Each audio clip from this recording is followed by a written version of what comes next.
All right, let's take a look at the rebuilding Texas Longhorns. Things bottomed out again last year. 5-7 record, just 3-6 in the conference. Tom Herman, a hot commodity, coaching commodity, will be running the Longhorns this year. This guy's done a terrific job as a coordinator at Ohio State, and then last year at Houston. He's got a lot of talent and a lot of experience to work with, too. 9 starters back on offense and defense. And despite a losing record, Texas really wasn't that bad last year. And he looks to revitalize the program with a physical ground game. I mean, the most embarrassing loss that Texas had last year was to Kansas, 24-21 as a 23.5-point underdog. And you just look at the defense the last couple of years has really struggled despite talent. Last year, they had games where they gave up 31, 34, 37, 45, 49, and 50 points, which is almost as bad as the previous season. Well, the offense for Texas should be decent this year. They averaged 31.9 points per game last year as they tried to go up tempo, and it improved.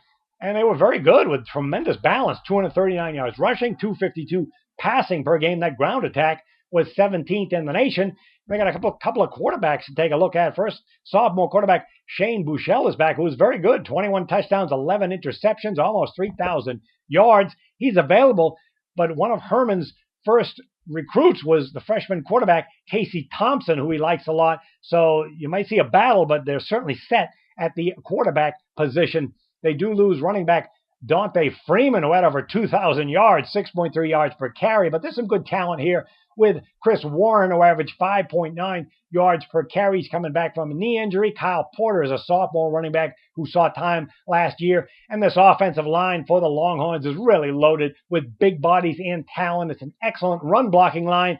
Did struggle at times protecting the quarterback, but the new coaching staff probably should be able to help that. You got the left side of the line is very strong with Connor Williams and Patrick Va, with Zach Shackelford at center. All in all, pretty good balance team on offense because the wide receiver core is very talented and deep.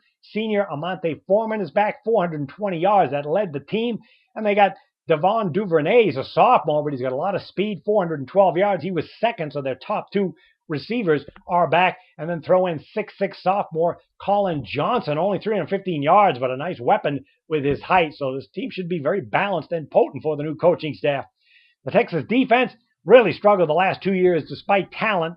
Where they had plenty of talent. They should have been a lot better. Last year, 90th in the nation, giving up 30.3 points per game.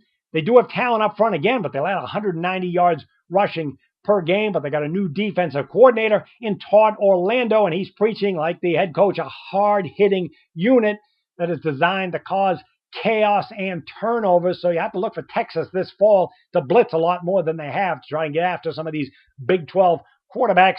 Junior linebacker Malik Jefferson is here. He's been talented, a top recruit coming out of high school, but he's been inconsistent at times. Maybe he'll thrive under the new coaching staff. And then the nose tackle, Poona Ford, is a senior, and Jordan Elliott is back. And they pick up Gary Johnson. He was the #1 ranked JUCO linebacker prospect. So all in all, a lot of talent. The secondary is even better, loaded with talent and experience. Cornerback Chris Boyd is a junior, along with Devontae Davis. And free safety Brandon Jones, and Jason Hall is a senior strong safety. So this should be a much better defense with this new coaching staff. The schedule for the Longhorns in 2017 going to open with Maryland and San Jose. That'll be a nice 2-0 start. Then they have to head out on the road to USC, which will be the big early test in October. They got 3 consecutive pretty much home games, but they're big ones here against Kansas State, Oklahoma, and Oklahoma State. 2 home and 1 neutral site games. And then they play 3 of their final 4 games on the road, including at Baylor. And then TCU was their biggest loss last year, 31-9. That'll be the big revenge game. So 8 to 9 wins is certainly possible with the talent that they have. Maybe even 10 if they can get the defense to live up to its potential. All right, let's take a look at the 2017 Texas Christian football team. Boy, what a fall they had last year. 11-2 2 years ago, and a 5-7 last year, 3-9 against the spread. Gary Patterson has some talent returning, 6 starters on offense, 7 on defense, but he's got a new look on offense because they bring in Sonny Cumbie, who's going to call the plays, and Sonny Dykes is a bored, pass-happy coach, so you may see more of a wide-open attack. The offense really wasn't that bad. 31 points per game, was 52nd in the nation. They have very good balance, 195 yards rushing, 268 passing. But this offense, the last 3 years, has ranked in yards number 3, 4, and then they dropped off to number 63 last year. That's why you see these coaching changes. They bring back senior quarterback Kenny Hill. Well, 17 touchdowns, 13 picks, over 3,000 yards. He was erratic at times. They'll probably have to start with him, but they have athletic freshman quarterback Sean Robinson, who had a very good spring. Wouldn't be surprised if Hill struggles again to see this freshman Robinson thrown in there for the new staff.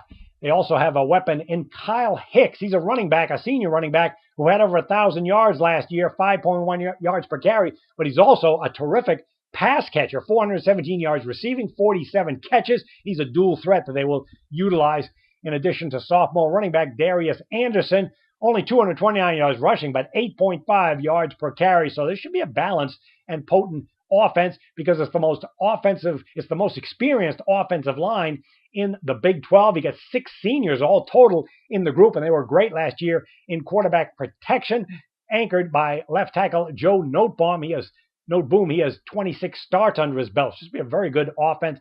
The wide receiver core, well, they had a lot of drops last year. That's what the coaching staff has been working on in the off season, but there is talent. Senior Taj Williams returns 702 yards, 18 yards per catch. You got slot wide receiver junior Sean Nixon returning.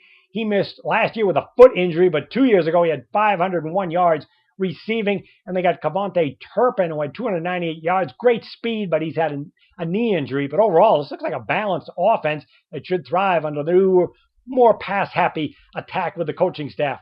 The TCU defense last year finished 60th in the nation with 27.8 points per game. The defensive line loses its top playmakers. You got senior Matt Boson back and Chris Bradley. These two guys combined for 13.5 tackles for loss. But you do have the best linebacking duo in the Big 12 with junior Ty Summers and Trayvon Howard. Howard topped the Big 12 with 130 tackles last year, and even the backups for TCU are great. So this should be a great linebacking core. And the secondary looks just as solid. You got senior cornerback Ranthony Texada, junior cornerback Julius Lewis, and cornerback Jeff Gladney is a sophomore. And then the safeties in Nick Orr and Nick Small are very solid across the board. TCU plays a unique 4-2-5 defensive scheme, so secondary depth is the key, and they really have a lot of depth for 2017. The schedule, well, week 2 is the big one at Arkansas. This was a game a year ago where TCU was a 10-point favorite, lost 41-38. That's an early revenge game. And then the road games at Oklahoma State, at Kansas State, at Iowa State, at Oklahoma, and at Texas Tech. Probably looks like a good bounce-back team for TCU. There's really too much talent. They've been a dominant home team, 51-12 straight up, 35-21 against the spread. Although last year they were a disaster at home of 2-5 straight up, 1-6 ATS. But again, it looks like a bounce-back team. 7-8 wins is a likely, and another bowl for the Horned Frogs. For over 40 years, the best sports handicapping information has come from Jim Feist in Las Vegas. That's right. I've made a living providing the world with the best sports and gaming advice from myself and the nation's most respected handicappers. And free winners are available daily and a recorded message when you call toll-free 1-888-478-9222. Call today, call tomorrow, win all week long at 1-888-478-9222. Or simply log on to jimwins.com.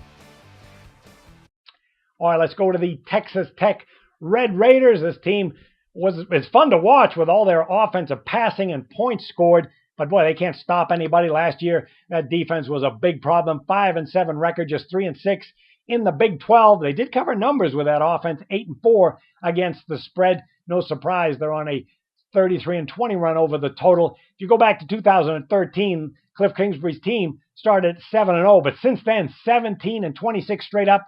22-21 against the spread. The heat is kind of on Kingsbury for this season. He's got 5 starters back on offense, 5 on defense. What sums up this team is last year they lost 3 games when the offense scored 44 or more points. While the offense for this season should be good, they do lose Patrick Mahomes to the NFL. He had 41 touchdowns and 10 interceptions. This was a passing game that averaged 463 yards passing, easily number 1 in the nation by 100 yards over the number 2 team. And while they lose Mahomes to the NFL, the Red Raiders are really excited about this senior quarterback in Nick Shumanek. He is a fifth-year senior. He's been here 4 years, knows the playbook, and he saw time last year with 6 touchdowns, 1 interception, 464 yards. They've got an outstanding senior center in Tony Morales. However, outside of him, it's a very young offensive line. They're looking at true freshman Jack Anderson to step in at right tackle. The backfield has sophomore running back DeLeon Ward. Didn't do much to help bring balance to the offense, 4.2 yards per carry, but he is back.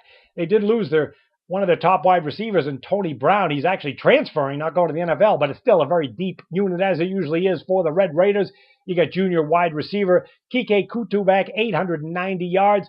Dylan Cantrell is a 6'3" sophomore. He had 675 yards. You got Cameron Batson with over 600 yards receiving. So this team never really has a problem finding wide receivers, but can they find some guys who can play defense? Because that's still the major problem. 43.5 points per game allowed last year. Dead last in the nation, 128th. David Gibbs, the defensive coordinator, has a unit that finished last nationally, giving up 554 yards, total yards per game, 315 yards passing. It was a weak secondary, so you're going to see a lot of new looks for 2017. Up front, they really don't have a lot of depth to stop the run and put pressure on opposing quarterbacks. They do get Eli Howard back. He transferred from North Texas, had to sit out last year. He may help. And you got sophomore linebacker Jordan Brooks. He was very good as a freshman last year, but he doesn't have a lot of help around him. And then you got a secondary that was just awful last year, giving up 14 yards per completion. That was easily last in the conference. They only had 5 interceptions, and they lose 4 seniors. So it's a brand new look. A lot of changes, a lot of JC transfers coming in. Octavius Morgan, he's one of 3 JCs brought into the secondary. He's a cornerback. They got junior safety Jashawn Johnson. He has 23 starts, but overall there's a lot of new looks with the secondary. So this, once again, there's going to be a team that scores a lot of points. They're going to give up a lot of points. And while we're at it, they're very weak in the special teams department as well. The Red Raiders were last in the conference in kickoff returns, last in punting, and 9th in kickoff coverage.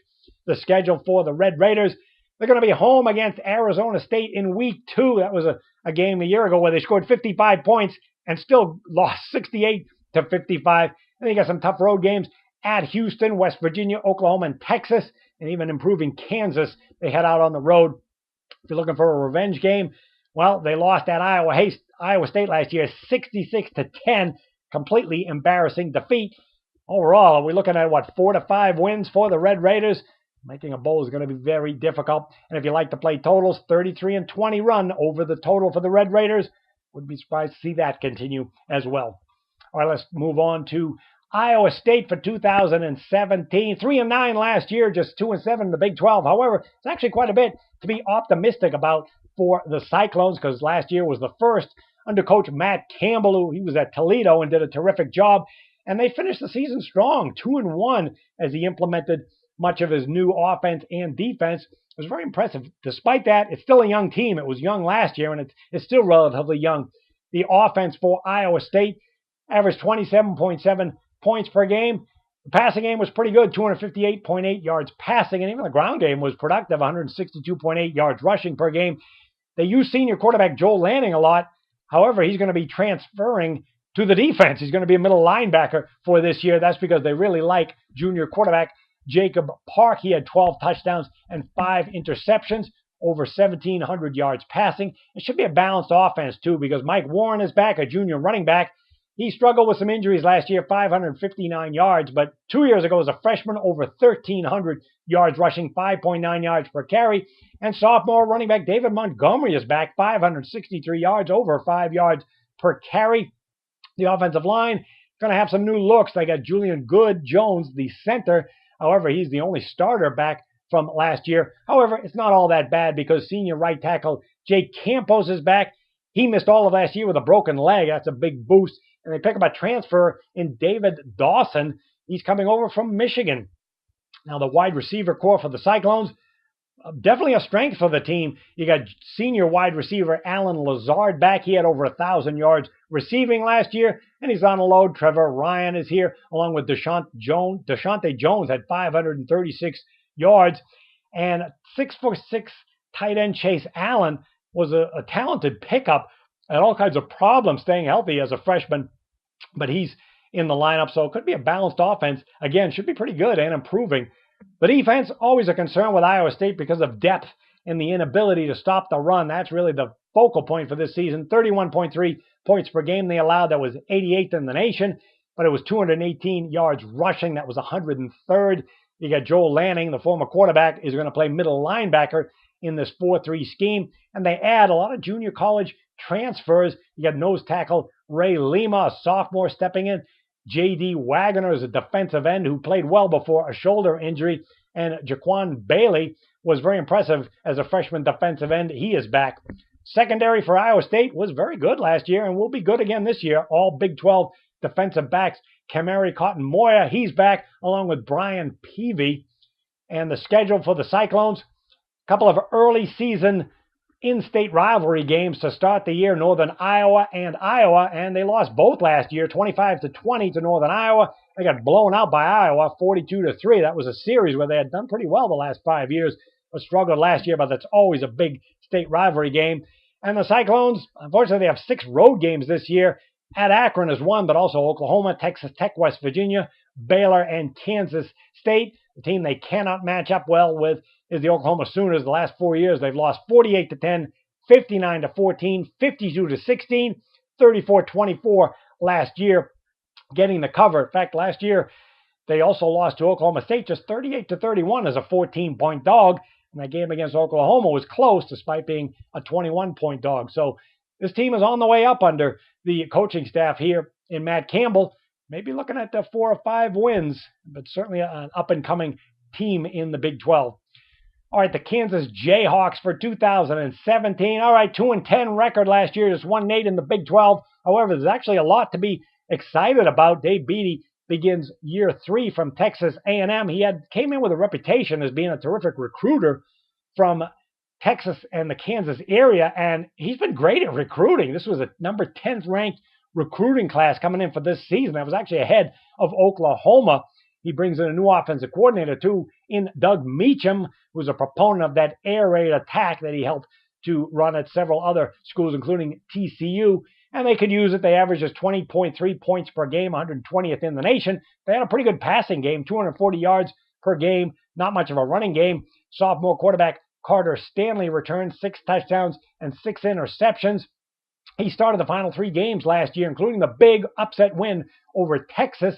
And they also have junior college transfer Peyton Bender. He's a former Washington State recruit, and he is aboard, so they're pretty set in number 1 and 2 quarterback slots. They also got the top 2 wide receivers back, and Steve Sims, 859 yards, 7 touchdowns, and LeCavanton Gonzalez, 729 yards, 4 offensive line starters back, led by sophomore tackle Hakeem Adeniji, who is very good. And then you got the backfield is solid with running back Khalil Herbert. Junior Taylor Martin returns 324 yards last year. And they got Dominic Williams.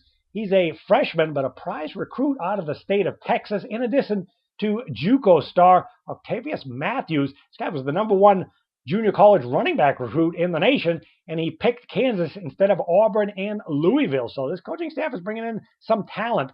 They could use some help, though, on defense. 37.3 points per game, was 113th in the nation. That was up, though, from a horrendous unit that gave up 561 total yards. They got a lot of talent and experience returning, particularly in the front 4. Defensive end Doris Armstrong is a rising young star to keep an eye on. And the Jayhawks' pass defense was actually pretty good last year. Now, they do lose 4 of 5 key players, but they got sophomore safety Mike Lee. He is outstanding. And a sophomore cornerback in Hassan Defense is a top junior college prospect who joins the team. So this is a team that's slowly getting better under the new coaching staff. And Kansas may actually start the season 3-0 with some of their early season games. And then after that possibly 3-0 start, they got home games against West Virginia and Texas Tech. Could they start 5-0 or 4-1? It's possible. And then Iowa State, some road games at TCU, Texas, Oklahoma State are going to be difficult, if not impossible. But still, with that early season schedule, are we talking about Kansas possibly making a bowl? Well, they're certainly going to be improved. And keep in mind that if you like to play totals, Kansas 27-19-1 run under the total.